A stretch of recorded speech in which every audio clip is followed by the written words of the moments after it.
Convidamos para compor o primeiro painel Suas Excelências, os senhores desembargadores Fábio Dutra, do Tribunal de Justiça do Estado do Rio de Janeiro, Roberto Veloso, do Tribunal Regional Federal da Primeira Região, e Teófilo Rodrigues, do Tribunal de Justiça do Distrito Federal e dos Territórios. Alegria muito grande reencontrá-los nesta manhã abençoada que Deus nos deu, e cada minuto que recebemos do nosso Pai é um motivo de alegria, de regozijo, de reconhecimento, que só Ele provê tudo aquilo de que nós precisamos. E, em especial, nossa alegria de rever os amigos, alguns que vêm de outros estados, né, irmãos, e gostaríamos de ver todos os dias, mas às vezes só conseguimos encontrá-los nos nossos encontros anuais, e agora, graças à iniciativa da nossa presidente Nilsoni Freitas Custódio, com mais proximidade esses encontros, mais oportunidades. Saúdo a presidente, que já iniciou os trabalhos desta manhã, também nosso querido irmão André Goma, Tribunal de Justiça da Bahia, o querido irmão Costa Carvalho, ex-presidente e homem abençoado, Ademir, fez a oração que nos conduziu ao Pai, a juíza Monize, de Brasília, muito bom revê-la. Sentimos falta do seu esposo, nosso querido pastor, né? A Érica, que eu disse que ela é fluminense e carioca, porque morou 16 anos aqui, e ela disse que os melhores anos da sua vida foram aproveitados aqui no Rio de Janeiro. A Carol, simpática, eu diria belíssima, assessora da desembargadora Nilsoni, e sempre presente também nos nossos eventos. Nossa irmã Silvia, abençoada varoa, como costumam chamar os nossos irmãos da Assembleia, né, e firme na sua liderança das mulheres junto aos cultos que realizamos, o que elas realizam, às segundas-feiras aqui no nosso tribunal. Luiz Eduardo, doutor Luiz Eduardo, recém-formado, advogado e já aí nas lidas do direito. Que Deus abençoe. Luiz Eduardo, alegria revê-lo também. A nossa primeira-dama, sempre a primeira-dama, Rejane, né? Esposa do irmão Costa Carvalho. Seja bem-vinda. Espero que nós tenhamos uns dias bastante agradáveis aqui no Rio até terça-feira, se Deus quiser. A Stephanie, secretária da ANAMEL, atuante, eficiente, sempre pronta a cumprir as tarefas que lhe são impostas e sempre indo além. Cumprimento também meu ex-aluno, doutor Edson Costa, que contribuiu, inclusive, financeiramente para que fizéssemos o livro de biografia ou de biografias da ANAMEL. Ele ainda não recebeu o exemplar dele, mas a culpa é dele, que ele já podia ter ido ao meu gabinete apanhar, porque eu reservei pelo menos um exemplar. O senhor não sairá sem ter essa memória, seu nome está ali, e juntamente com a gravação do seu nome naquele livro, para perpetuar essa sua generosidade, também a nossa gratidão. Nosso desembargador William Douglas, que ontem teve a oportunidade de nos trazer uma reflexão importante, e essas reflexões sempre nos levam a pensar no nosso passado, no nosso presente e no nosso futuro.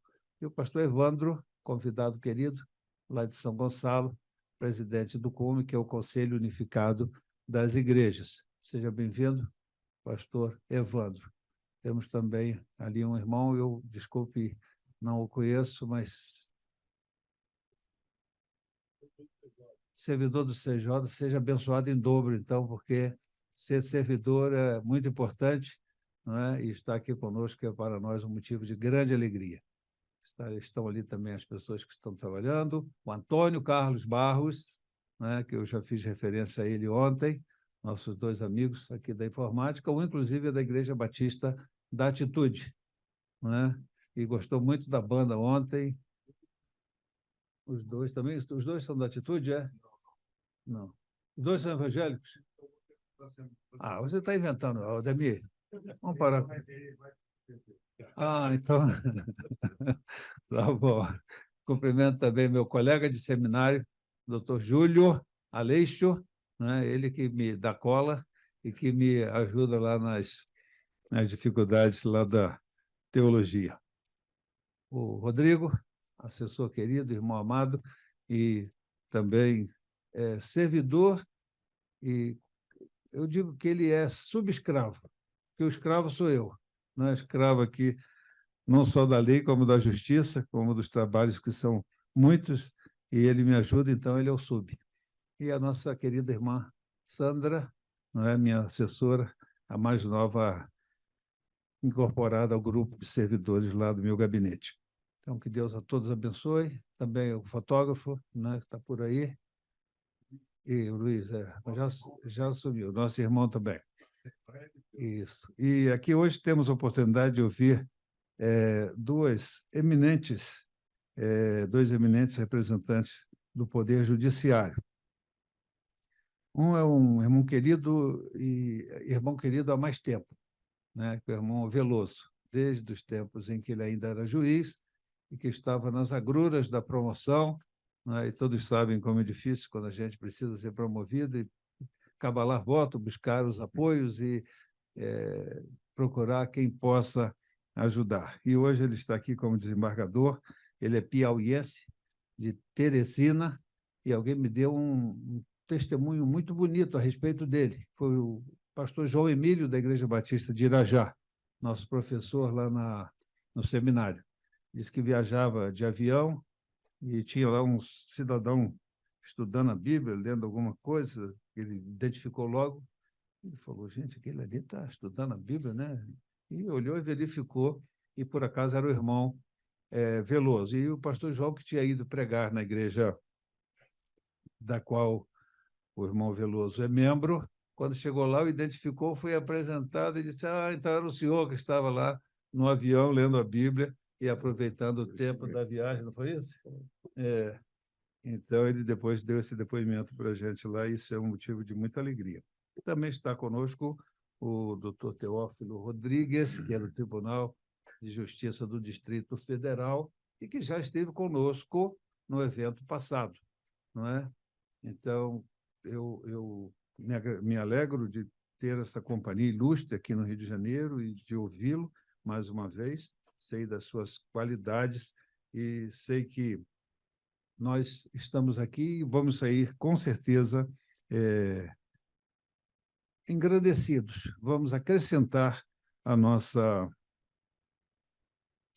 nosso currículo, né? Também podemos escrever, assistir à palestra dos doutores Roberto Carvalho Veloso e doutor Teófilo Rodrigues. Então, para que não pensem que eu me alonguei, claro que eu nunca me alongo, eu falo somente o necessário. Seu irmão já me conhece, quem me dá a palavra que é culpado.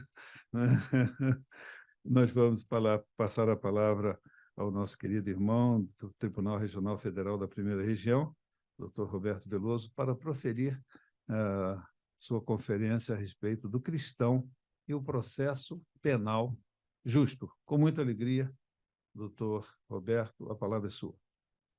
Muito obrigado. Bom dia, senhoras e senhores. Eu quero primeiramente saudar aqui o presidente da mesa, o desembargador Fábio Dutra, que é o fundador da Associação Nacional dos Magistrados Evangélicos. Eu ontem fiquei muito impressionado com a palavra do bispo Abner, porque ele disse que temos que bendizer ao Senhor, e bendizer ao Senhor pela Associação Nacional dos Magistrados Evangélicos, porque, como diz o nosso presidente JJ Carvalho, a nossa associação é luz diante de uma situação como essa.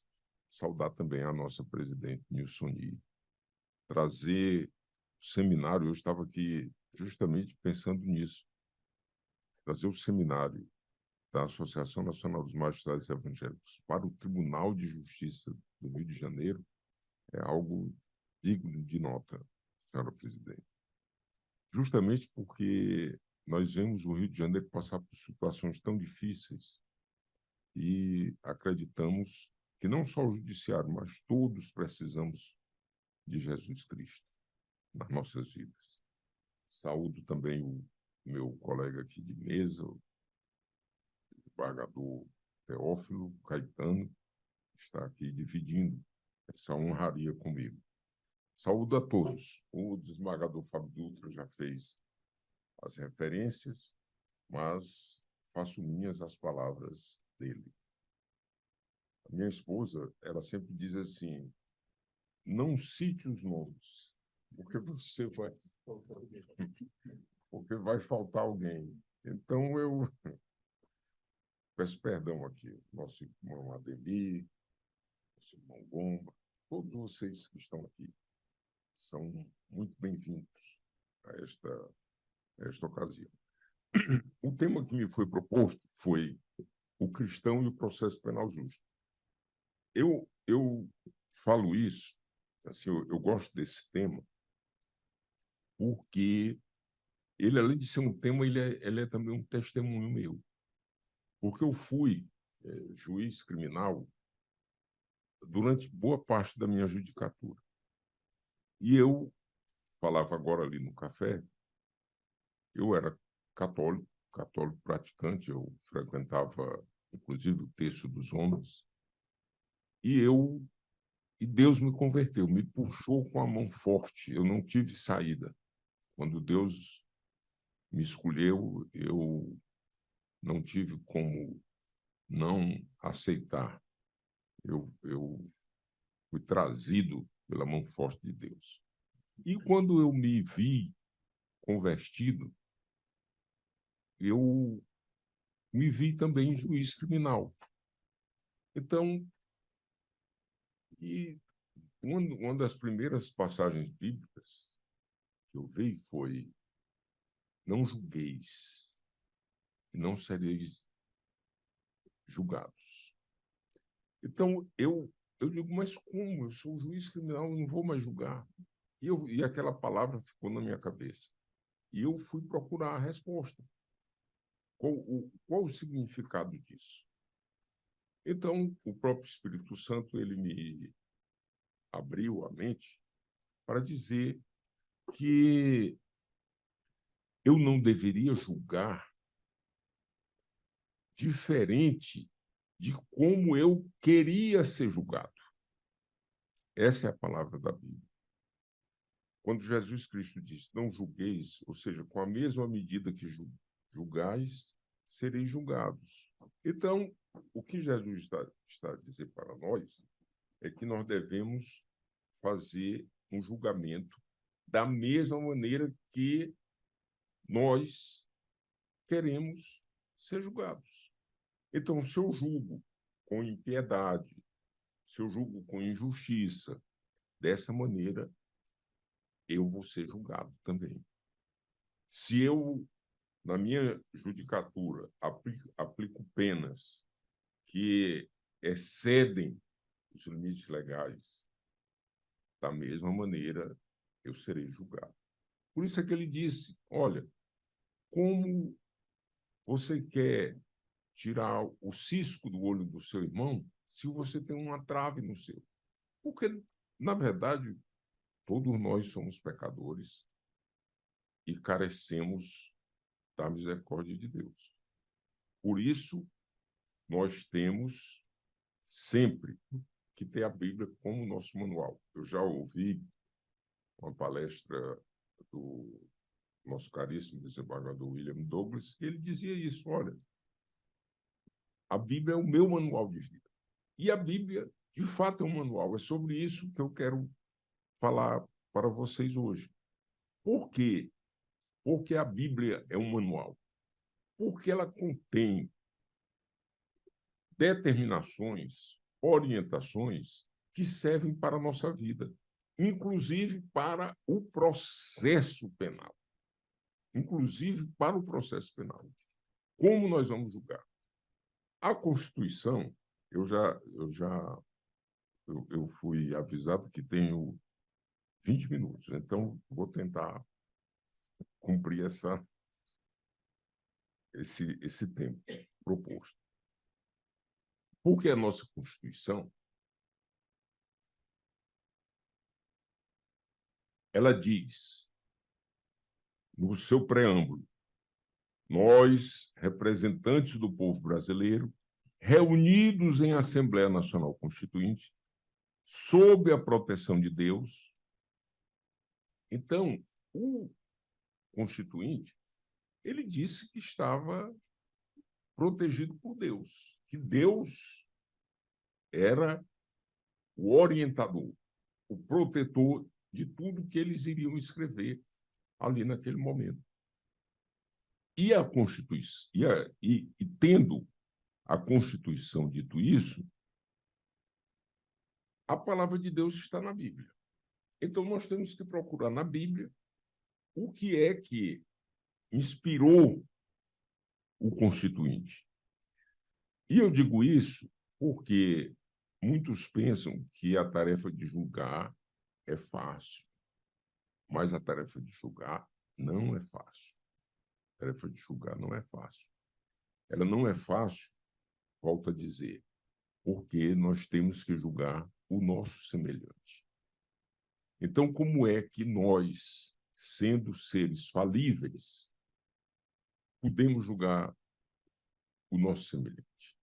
Então, nós temos que julgar, na minha opinião, como cristãos, por isso que minha proposta foi o cristão e o processo penal justo, nós temos que julgar de acordo com a orientação que está contida na Bíblia. Em Provérbios, no capítulo 3, versículos 13 e 14, está dito: bem-aventurado o homem que achou a sabedoria e que está rico de prudência. Melhor é a sua aquisição do que o tráfico de prata, e os seus frutos melhores que o ouro mais fino e mais depurado. Então, essa é uma primeira orientação que a Bíblia nos dá para nós que somos juízes. Nós devemos ter sabedoria e devemos ter prudência. Eu sempre digo que, quando se fala hoje em inteligência emocional, nada mais é do que sabedoria. Quando as pessoas cunharam uma nova nomenclatura para a sabedoria, porque dizem, olha, a inteligência emocional, mas a inteligência emocional é sabedoria. A inteligência emocional ou a sabedoria, ela é, e o Tiago, ele disse, olha, se você não tem sabedoria, ou está pouco de sabedoria, peça a Deus que Ele vai dar. Que Ele vai dar. Então, nós temos que pedir sabedoria a Deus. Apesar desse nome, inteligência emocional, mas é a mesma coisa, na minha opinião. Nós temos que pedir sabedoria a Deus. Senhor, me dê sabedoria para julgar este caso. Às vezes é um caso difícil, complicado, mas Deus vai dar.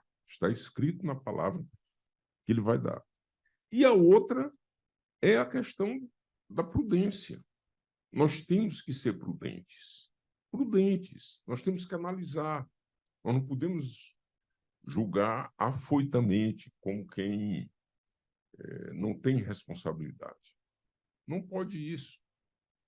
Há poucos dias eu estava conversando com um colega e ele disse, não, o assessor preparou a minuta e eu assinei. Eu disse, olha, pai, não pode ser assim. Não pode ser assim. E ele mesmo depois reconheceu que tinha praticado um absurdo. Um absurdo. Legalmente até justificável, mas moralmente não. Então, a gente tem que ter a prudência. Nós temos que ter a prudência. Prudência de não julgarmos afoitamente. E essa Constituição, que eu me referia há pouco, ela trata de um princípio que não está explícito. A Constituição não fala do sistema acusatório. Ela não fala do princípio acusatória, mas ela está implicitamente defendendo o sistema acusatório.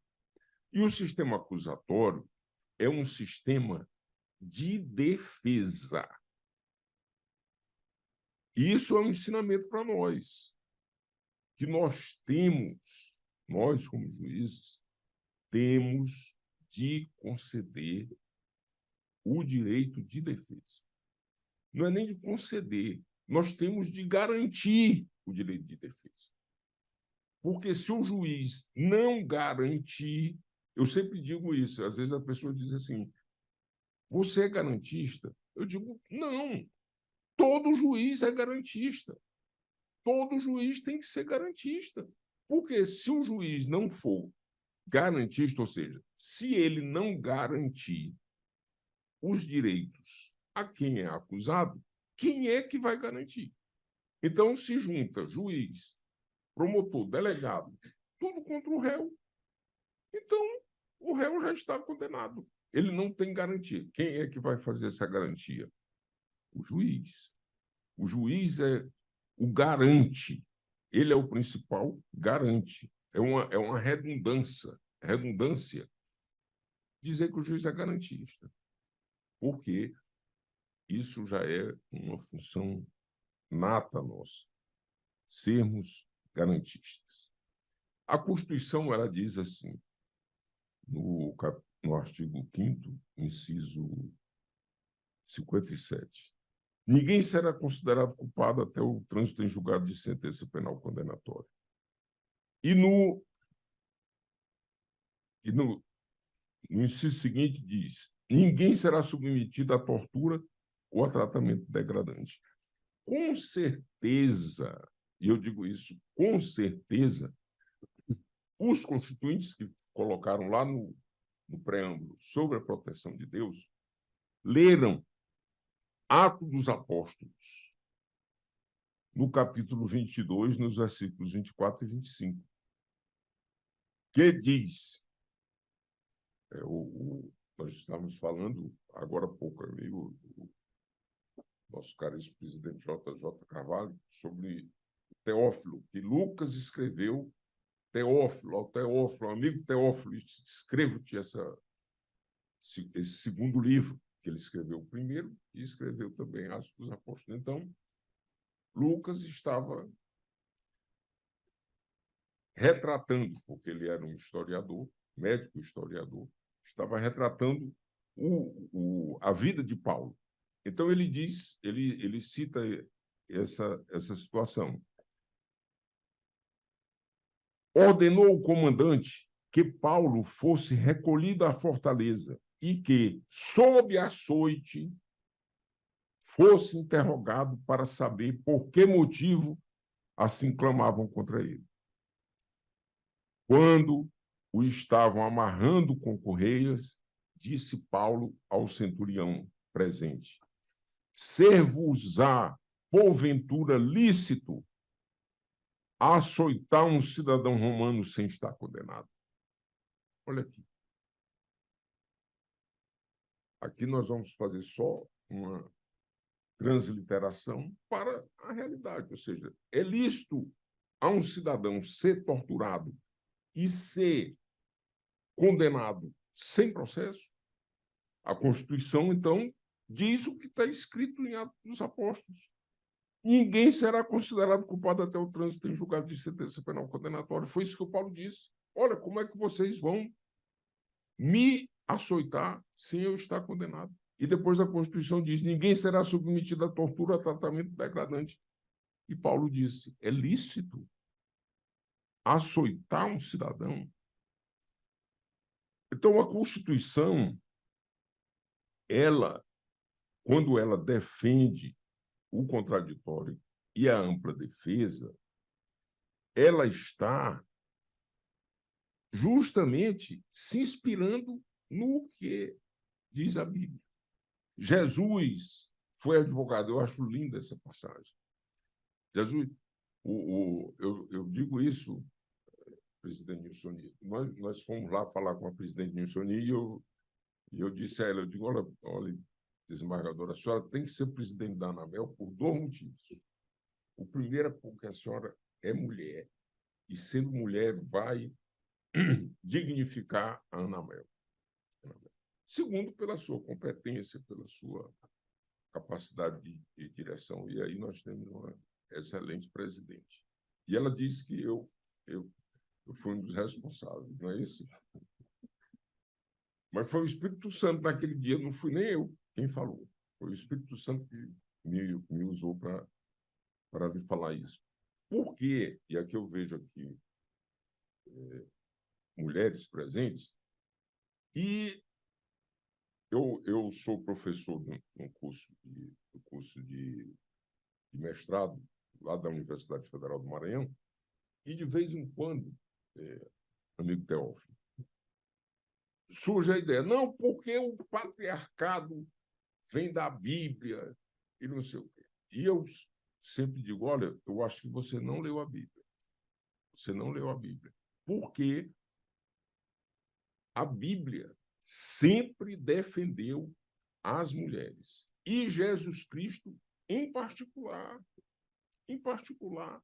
Olha, Jesus Cristo foi tão amado pelas mulheres. As mulheres serviam a Jesus Cristo. Elas o acompanhavam. Duas grandes amigas de Jesus Cristo foi Marta e Maria, irmãs de Lázaro.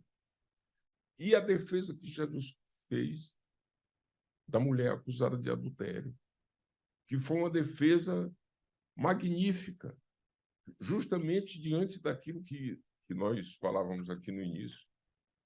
Atire a primeira pedra. Ou seja, como é que vocês, pecadores, vão matar esta mulher? Qual é o direito que vocês têm? Aí ele disse, olha, atire a primeira pedra. Aí eu até faço assim uma atualização disso para dizer o seguinte, se fosse hoje, né, que ele diz assim, os mais velhos foram os primeiros a sair. Aí uma vez uma pessoa me perguntou por que os mais velhos foram os primeiros a sair? Porque pecaram mais. Quanto mais se vive, mais se peca. Então, os mais velhos foram os primeiros a sair. Não, deixa eu ir embora. Aí um dizia, oh, não, eu tenho que pegar meu filho no colégio, eu tenho que vou almoçar com minha esposa. Aí foram saindo. Então, o juízo temerário é proibido. Não julgueis e não sereis julgados. Não condeneis e não sereis condenados. Perdoai e sereis perdoados. Dai e dá-se-vos-á, boa medida, recalcada, sacudida, transbordante, generosamente vos darão, porque com a medida que tiveres medido, vos medirão também. Porque só pedir permissão para dizer que a Bíblia, em Provérbios, no capítulo 31, nos versículos 8 e 9, também nos orienta o mesmo. Está dito, fale a favor daqueles que não podem se defender. Olha que coisa, eu não estava dizendo, irmão JJ Cavalho, que nós somos os garantistas. A Bíblia está nos ensinando isso. Proteja os direitos de todos os desamparados. É isso. É isso. Fale por eles e seja um juiz justo. Proteja os direitos dos pobres e dos necessitados. É isso aqui, ó. É a palavra de Deus para nós. Por quê? Porque se nós não formos assim, quem será? Então, vê uma pessoa, um pobre necessitado, não tem advogado, não tem como se defender, e o juiz ainda é um carrasco. O juiz ainda é um carrasco. Pronto, acabou-se. Aquela pessoa não tem mais esperança. Então, nós, ao contrário, temos que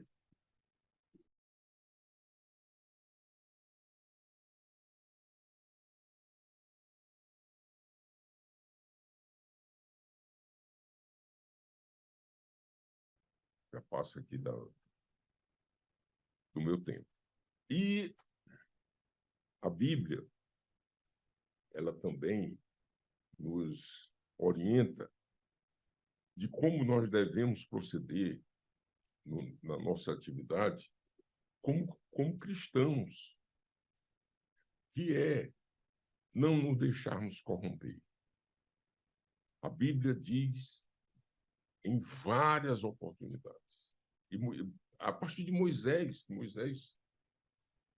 Jesus disse aos fariseus: vocês querem sentar na cadeira de Moisés, porque eles queriam fazer novas leis, considerando que Moisés já havia previsto tudo.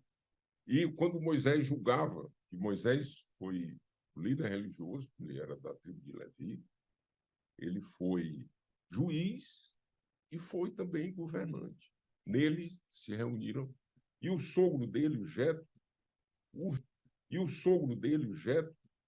o viu julgando aquelas pessoas todas, aquela fila, de manhã até à noite. Aí ele disse: olha, o sogro dele disse: você vai se matar e vai matar o povo. Você está se desgastando e desgastando o povo, porque não tem quem aguente ficar a noite toda, o dia todo aqui esperando. Foi criada ali a chamada descentralização administrativa. E o judiciário nasceu ali, quando Moisés estabeleceu juízes. A Bíblia diz capitães, né, comandantes de 50, de 100, que eram, e para ele o recurso, somente aquelas causas que os juízes não conseguiam julgar, processo para ele. Então, meus amigos, irmãos e irmãs, a Bíblia nos ensina tudo. Nela está contido todo o manual, inclusive para nós juízes, para aqueles que vão julgar iguais a nós. Eu quero agradecer mais uma vez aqui, bem honoradamente, ao nosso irmão Fábio Dutra, a nossa irmã Sonia, a todos aqui que tiveram a paciência de me ouvir. Muito obrigado.